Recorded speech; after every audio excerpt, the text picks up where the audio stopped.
Ayan, what is up, Kapitans? It's your Kapitan Karens, back again. So, nandito tayo sa pang ano ka na? Pang 10. Sampu ba? 10 ba? 8. Oo, pang 10. Hindi alam nung ano nag-interview. Andito tayo ngayon sa pang 10 content creator na nakakolab natin dito sa The MCC Loop Challenge. Walang iba kundi si Kuya Idol Lawrence. Yun, no? Ayan, thank you, Lawrence. Ano, solid din to. So, nandito ako sa Barangay Laon at i-interviewin natin siya para mas makilala nyo pa siya ng lubusan. Unahin natin, anong pangalan mo sa social media account na pinag-a-uploadan mo ng mga vlog? Lawrence Monsanto, yun. Lawrence Monsanto. Totoong pangalan mo na rin yun. Oo, totoong pangalan. Buong pangalan na yun. Okay. Magkakaroon daw siya ng vlogger name soon. Abangan ninyo kung anong pangalan. Kabaitaan Lawrence ba? Bakit yung pangalan na? Ginayan. Parehas kabaitaan. Katanog kasi, paano ka na punta naman sa mundo ng pagbablog? May naging inspirasyon ka ba? Yung una talaga ay meron kaming grupo dyan sa Quezon City. Yung katrabaho ko, sila Sherwin, si Paul. Inaya nila ako ng camping, ganyan. Kahit di ako mahilig mag-camping, gusto ko pa rin sumama kasi gala talaga ako. Sige, try natin yan. Parang maganda dyan sa camping. Yun nga, si Sherwin mahilig siya mag-edit. Na-amaze ako pag napanood ko yung mga edit nila, yung mga cinematic pa nagalakad, ganyan, bilang mapalit yung background. Yun, sabi ko, ganda, ganun. Gusto kong maging ganun. Tinuruan nila kung paano maghawak ng camera. Doon nagsimula yung Hilig mo sa paggawa ng video. Oo. Kailan ka talaga nag-start? In-invite ako ni Nato The Explorer, Nato, tsaka si Astig TV yun. Doon ko na nakasama. Doon ka nag-umpisa sa pagbablog. Oo, doon na. Ano ba yung mga content mo ngayon? Tungkol saan? Luto talaga, ganyan. Luto talaga. Oo. Sinong naging inspirasyon mo naman? Bakit naging luto sa dami-dami ng mga content? Lagi ako nanonood kasi sa YouTube eh. Madalas ko panood din Carlas TV. Yun talaga yung napanood ko. Mga ano yan? Grabe, mga OG. Lalo si Kuya Dex yan. Makwela sa sa camera, ganyan. Joseph Yun, si Joseph. Joseph the Explorer. Joseph the Explorer. Yun, isa din yun sa napanood ko rin yung Ano ko yung ginaya yung kanyang pagluluto. Pero tahimik. Basta wala, hindi man siya naimik eh. Hindi siya yung sound lang nga lang ng nature, yung mga nahuning ibon, tapos nagagayat siya, nagluluto. Di ba? Simple lang, pero may dating. Yung nabanggit mo sa akin kanina. Si Chubito, maliit pala ako, nagaluto na yun. Siya yung tagaluto dito sa Barangay Laon. Isa rin sa inspiration ko na tagaluto dito sa Marinduque. Talagang lahat ng tao mga katikim, masarapan talaga. Pero, sino si Kuya Lawrence sa likod ng camera? Yung ano yung ginagawa mo po talaga sa buhay? Madalas kasi sa barangay kasi ako natulong la ako kahit walang sahod, tumutulong kami. Wala akong posisyon. Ano ka lang, sa lang concerned citizen. Nabanggit ko po, nasama ka rin pag may mga rescue.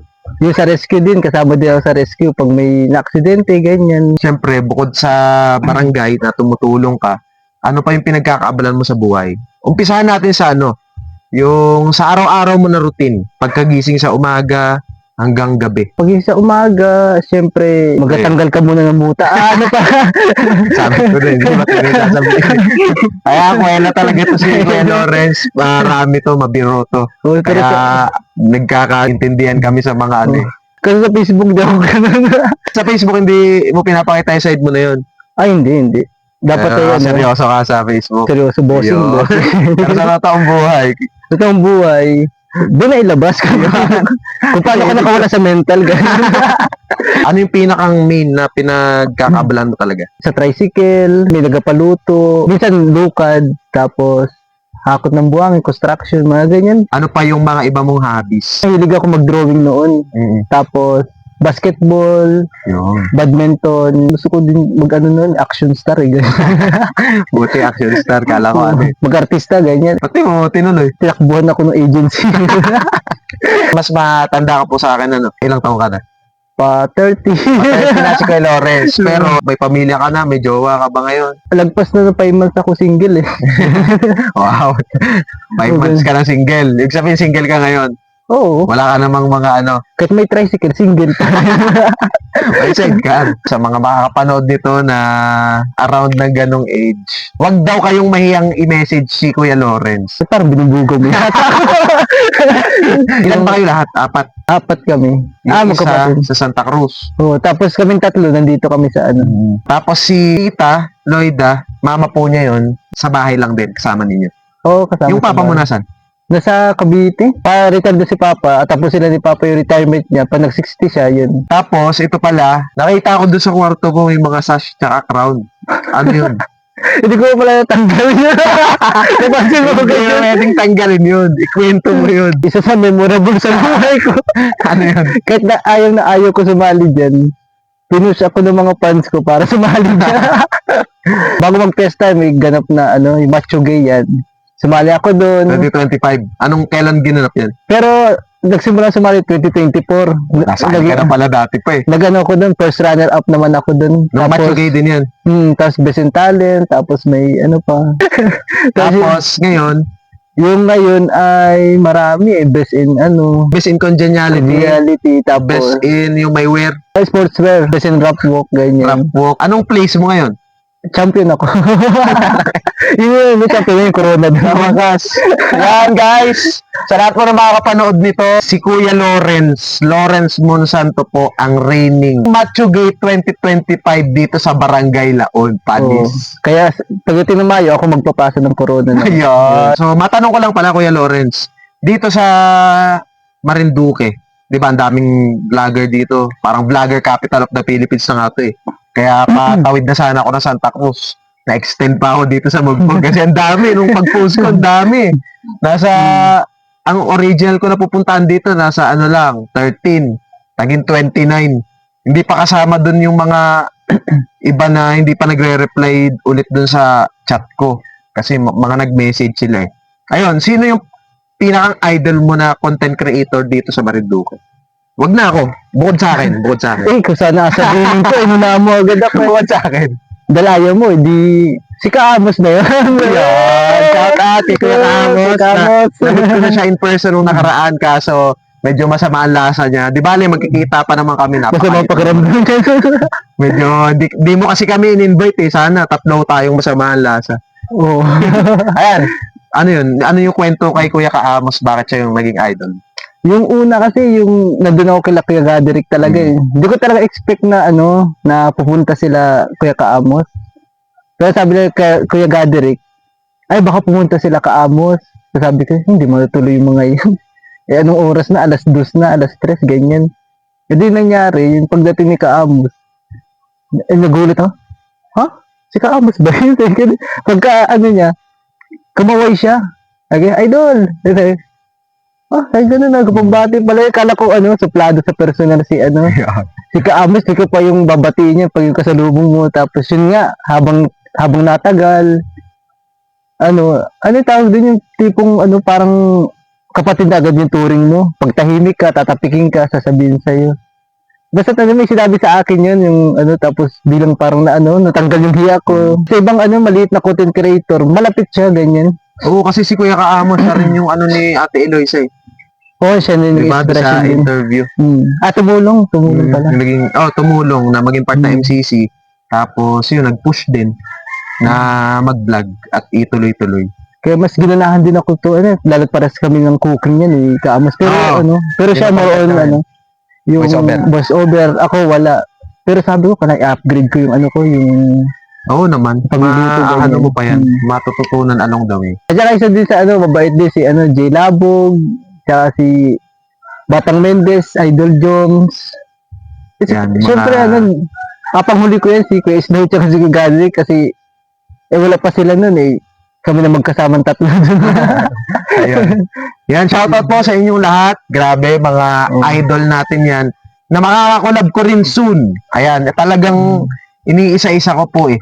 Lahat ng game, basta game kahit 1 follower ka lang or mag-uumpisa ka pa lang or malaki ka na. Lalo na kung malaki ka na. Siyempre. So, yun, narinig natin yung kwento ni Kuya Lawrence. Open mic. Lahat ng gusto mong batiin, siyempre, mga nakapalo sa'yo. I-shout out lahat-lahat. Ito ba, hindi balita? nakasali yun. Sir, kay masyado. Shoutout sa'yo. Oh! Game. Ito. Unang-una kay Lord, maraming salamat kasi siya yung nagbigay ng buhay sa atin, ng pag-asa, ng pag-ibig. Lahat na sa kanya para mabuhay tayo sa araw-araw. Kung mamatay tayo bukas, magpasalamat pa rin tayo. Siya naman Kasi nagbigay ng buhay salamat natin eh. doon pa rin yung ating pasalamat tsaka yung ating paghingi ng tawad. Sa aking family, maraming salamat sa family ko sa pag-unawa sa akin. Minsan, mainit yung ulo ko, ganyan.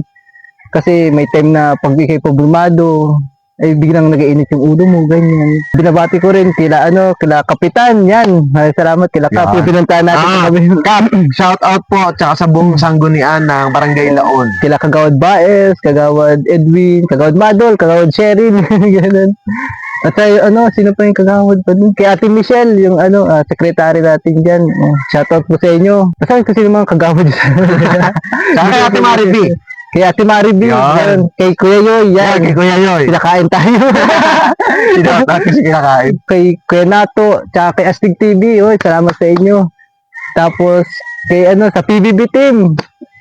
Yan, kila Kuya Gaderick, kay Amos, kay Kuya Islaw, kay Kuya Batang Mendez, Idol Joms, Mark Christian Rodelas, tapos PBB, ba't PBB? Chimbanes.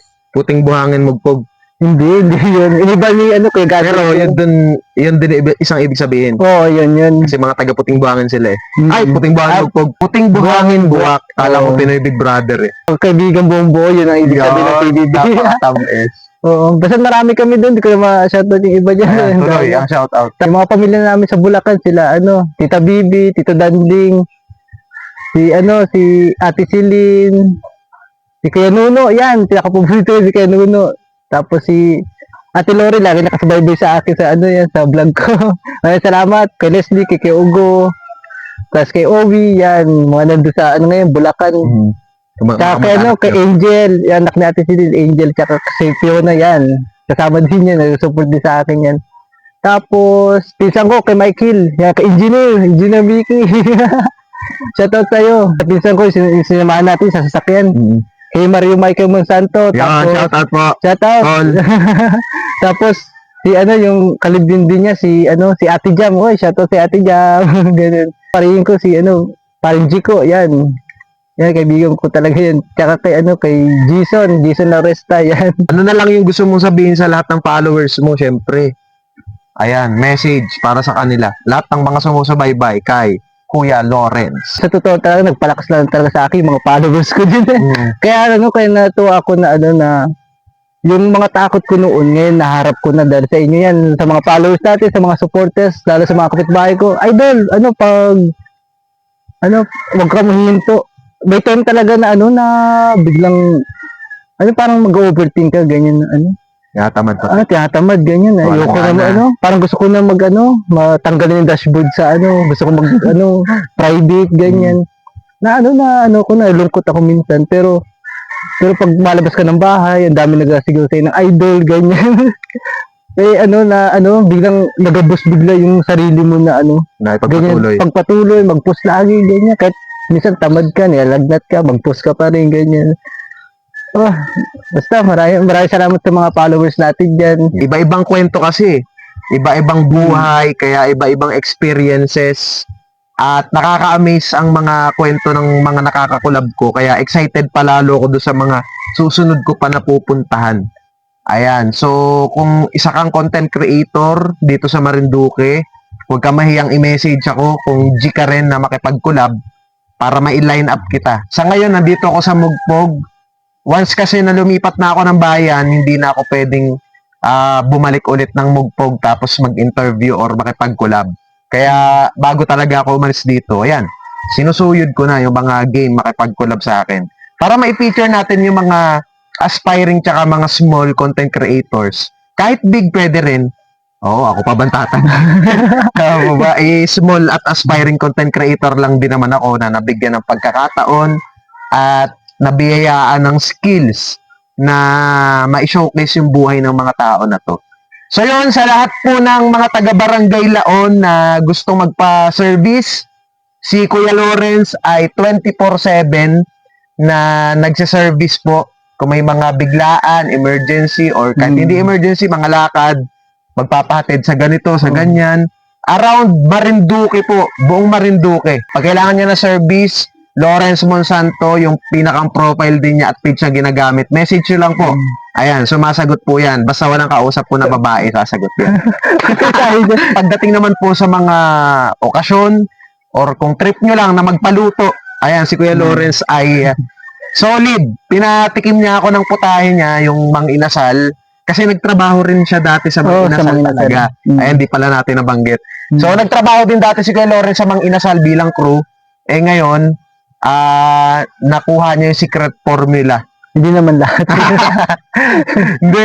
Kumbaga, syempre, pag napiyok na ako. Syempre, pag nagtatrabaho ka doon, kahit pa paano, nakikita mo yung proseso. So, yung pinatikim niya sa akin, natimpla niya ng Mang Inasal, isa sa pinaka-the best na inasal na natikman ko. Pati yung barbecue, tsaka yung bituka ng baboy. Oo, yung bituka Tapos naman. nagluto rin ng gabi ng kapitbahay. Uy, di natin nabigay yung kapitbahay kanina. Ay, oo. Oo. Ay, wag na, baka malata pa eh. Ayun. Pa-follow na rin ang ano niya, ng profile. Maraming salamat guys sa suporta. Syempre, pa-follow na rin ng profile natin, ng account natin, Ay, ganun Kamaytaan ba? Clarence. Kung nagustuhan niyo tong episode na to at yung mga ginagawa nating contents, ayan, yung pag-follow ay napakalaking bagay na po nun sa akin para mas makagawa pa tayo at mas marami tayong ma-reach na mga Yeah. tao. So yun, abangan niyo po yung mga susunod ko pa na pupuntahan. Pang 10 pa lang si Kuya Lawrence. 200 pa po yung pupuntahan ko. Hanggang Pasko, hanggang New Year, umiikot po ako. Nag-MC Silop ako. Ayan, pero legit yun, yung 200.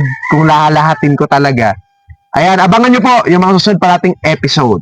Yun lang guys. Thank you for watching at peace out. Kuya Lawrence, thank you. Yun ah. Tapos walang volume. Ulit. Ulit.